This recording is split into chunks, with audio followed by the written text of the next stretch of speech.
I say that I am better now, better now. I only say that 'cause you're not around, not around. What's up, everybody? It's your boy, the Tatumeister, back again with the long-awaited Dr. Sleep review. Yes, alright. Woohoo! Now, man, I'm just gonna say right off the bat, this is one of my favorite movies of the year. I mean, unbelievable.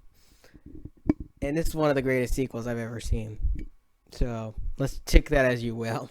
Now, little backstory here. Dr. Sleep was one of my most anticipated films of all time, next to Endgame and, of course, the Lion King movie and the Star Wars Episode 9. I got a couple other ones. Chapter 2, which Chapter 2 was good, but it didn't really deliver as much as I wanted it to. Since my review, I've kind of not liked Chapter 2 as much. I've kind of realized the flaws and like maybe this wasn't as good as the first one like I thought. I'd probably give it like a 9.2 now or something, or 9.1, around there. I still really love the movie. It's like the same way I felt about Pet Sematary. Pet Sematary I don't like as much anymore, but I do think Chapter 2 is better than Pet Sematary. I'm not going to say it ain't, but it's just not as good as I thought. So I was a little worried about Dr. Sleep. I was like, man, this is not going to be that good. I mean, Chapter 2 kind of disappointed. Pet Sematary kind of disappointed me. Freaking some movies have disappointed me this year. I don't love every movie. I mean, a lot of movies are great, but then there's some that are just like, they're good. They're great, but you just don't want to watch them again over and over again. But in the case of Dr. Sleep, it is not like that. I'm honestly probably going to go see this again in the theater because, wow. Now, a little backstory. Mike Flanagan did this movie, and if you guys don't know who that is, he did Gerald's Game, Hush, and a couple other movies, which I thought were really great. But this is his best movie, for sure. Oh my gosh. Wow. What Mike Flanagan did with this movie is truly remarkable. I gotta admit, like, you guys don't know what Dr. Sleep is. Dr. Sleep is based on the book, which is a sequel to The Shining. And Mike Flanagan had a tough task to do here because he got to make a sequel to that book, but also make a sequel to The Shining by Stanley Kubrick, which seemed impossible. When I'm going in, I'm thinking, there's no way Mike Flanagan's going to do, as good as Stanley Kubrick did. I mean, is that even possible? And granted, he technically didn't, but he did his own thing. And let me tell you, what he did was spectacular. Like, oh my gosh. Like, this is what Blade Runner 2 could have been like. And I'm not, if you guys don't know by now, I'm not a huge fan of Blade Runner 2. I think I really don't like it. There's a lot of things I don't like about Blade Runner 2. One of the things I didn't like was because the main character of the first one, Deckard, is not even in it that much. He's not even in it till the last 20 minutes of the movie, and it's a 2-hour, 30-minute movie, and I'm like, what the fuck? You underutilize them so much. But I'm not talking about Blade Runner 2. I'm talking about the Dr. Sleep. And Dr. Sleep, wow. I mean, wow. There's so many, I'm not going to spoil anything, it's a non-spoiler review, but there's some things that happen in this movie that are just like unbelievable. Like you wouldn't think would happen. It's like, wow. This completely is everything I wanted from a Shining sequel. I mean, I read the Dr. Sleep book, and this is actually almost as good as the book, if not better. Now, this expanded on the universe perfectly. This adapted the book perfectly. This was a perfect sequel to the Stanley Kubrick movie perfectly. I mean, the only reason I'm not giving this movie a 10 out of 10 because there was a couple things about it I didn't love, but I gotta say, guys, this is one of the best movies of the year. Dr. Sleep completely delivered on everything I wanted. I mean, it was like, wow. I'm honestly going to go see it again, but I'm going to give some negatives. There's reasons I'm not going to give this movie a super, super high rating, but this is definitely a near masterpiece of a movie. I mean, as a sequel goes, this did everything a sequel should do. I mean, it was perfection. I was like, wow. I mean, it's crazy, though, is that they didn't really treat it like a sequel, though. It kept the name of the book, Dr. Sleep, but it really is an epic sequel, guys. I'm not joking. Like, wow. I mean, this is what I feel like a sequel should do, is expand on the universe, tell its own story, but at the same time, keep the spirit of the original. And this did everything that a sequel should do. It was like, wow, why didn't Blade Runner 2 do this? This is freaking amazing. Like, wow. I'm so impressed. Now, what was I else going to say? So, let me get to the actors. Ewan McGregor was super amazing in this movie. I mean, he gave one of the greatest performances of his career in this movie. Ewan McGregor was awesome as frick in this movie. Like, wow. Super great. And then we have Rebecca Ferguson playing the villain, Rose the Hat, which she really, every scene she was in, she really did steal the show. And wow, this movie was like the classic hero versus villains kind of story. and it really got me invested. I'm like, dang, I really wanted to see these villains get their ass beat, and we got some epic scenes with the villains and the heroes. Now, I don't know who plays the girl character in it. Hold on, let me look. Yes, Kylie Curran plays Amber Stone, the girl with the ultimate shining powers in this movie, and man, she played a total boss in this movie. Let me tell you, this movie had some of the best characters I've ever seen in a movie. Like, the actors and the characters and everybody in this movie performed perfect. Cliff Curtis is Billy. Danny's friend is excellent. Oh my gosh. Like, and the cast they got for the old actors who played, you know, Jack Nicholson's character and the other, the mother, those actors were great too. Oh, was that a spoiler? Yes, well, Jack Torrance is in the movie. Sorry. I guess that's a spoiler, but I'm not going to tell you when he shows up. But yes, Danny's father does make a cameo in the movie, and it's epic. But, yeah. I'm going to put in the description slight spoilers ahead, and I'll put that at the beginning of the video, too. So, anyway, yes. So, I'm not going to spoil too much, though. But, anyway.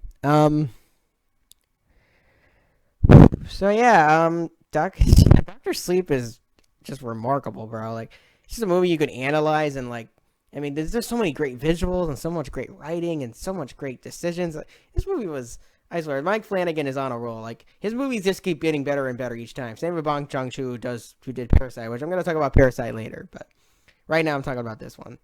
And Dr. Sleep, man. This year has just been phenomenal with movies. Like, Dr. Sleep, Parasite, Breakthrough, Endgame, Joker. I mean, it just doesn't stop. Like, the 2019 is just ridiculous. I've already said this is the best year of movies, and Dr. Sleep once again continues the trend. I mean, unbelievable.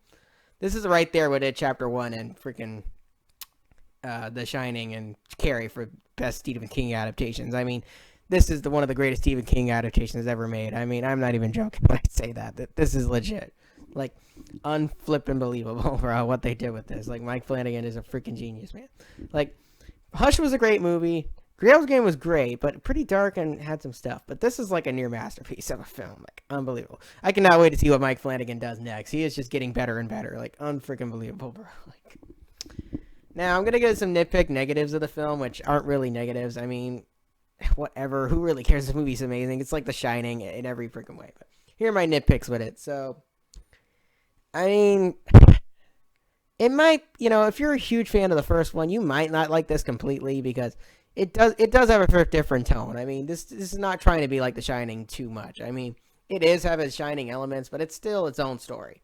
Also, I guess, you know, if you like, I don't know, it does get a little convoluted and a little bit too much for its own good. This is just nitpicks. I still love the movie. Dr. Sleep is a new masterpiece, but it does get a little convoluted and a little too complex. So if you're not a big fan of convoluted, complex films, this is not for you. But what's great about this movie is even though it is convoluted and complex, it's still a freaking great movie. I mean, it's still, you could still understand what's going on. I mean, it's like Clockwork Orange. I mean, this isn't, what's great about this movie is a lot of people are trying to be like Stanley Kubrick. Mike Flanagan wasn't trying to be like Stanley Kubrick here. He was trying to be like Mike Flanagan himself.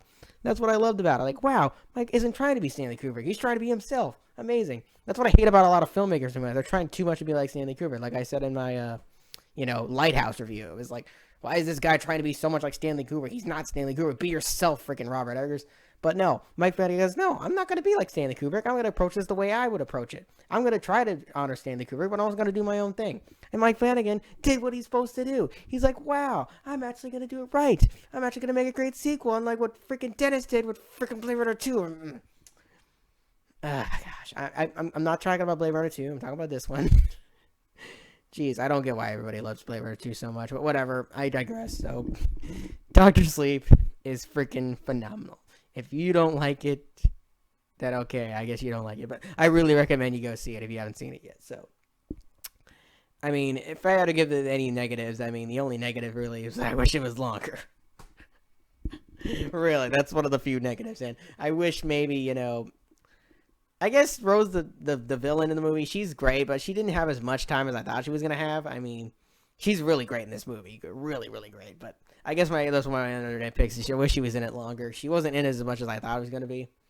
But man, Mike Flanagan's style is so great. Like, I didn't think this movie was going to be brutal, but Mike Flanagan has a certain style to him that, like, is really unique. He makes things really gruesome and brutal. Like in Gerald's Game, you see your hand get ripped off, or in Hush, where you see this guy cutting people up and slicing them up in brutal ass ways. I mean, whoa. I mean, Andy Flanagan does not hold back, and he did not hold back in this one either. I mean, he just never holds back in his movies. And this movie is generally terrifying. Not like in Chapter 2 where some of the CGI was weird or some of the, some of the parts were kind of unrealistic. No, the Doctor Sleep is not like that. I mean, this is like brutal, crazy crap. I mean, just as crazy as the first one, The Shining. I mean, unbelievable. But, yeah, you get the plot. I might as well just give the rating. I can just go on a tangent about how great this movie is all day, so... What am I going to give Dr. Sleep? Well, it's a 9.7. It's just as good as the first one, and maybe even better in some aspects. Dr. Sleep is one of the greatest sequels of all time. I am not even joking. Go watch it and see it for yourself if you don't believe me. I mean, this is one of the greatest adaptations, one of the greatest sequels, one of the greatest film experiences I've had all year. Dr. Sleep is freaking awesome. Go watch it. Now, I'm going to cover Parasite in a bit. Parasite is a different story, but, it's still a great movie, but I'll talk about that later. So, thank you all for watching the Tatum Meister YouTube channel, and soon I will post the 600 subscriber video. Tatum Meister signing out. Bye-bye.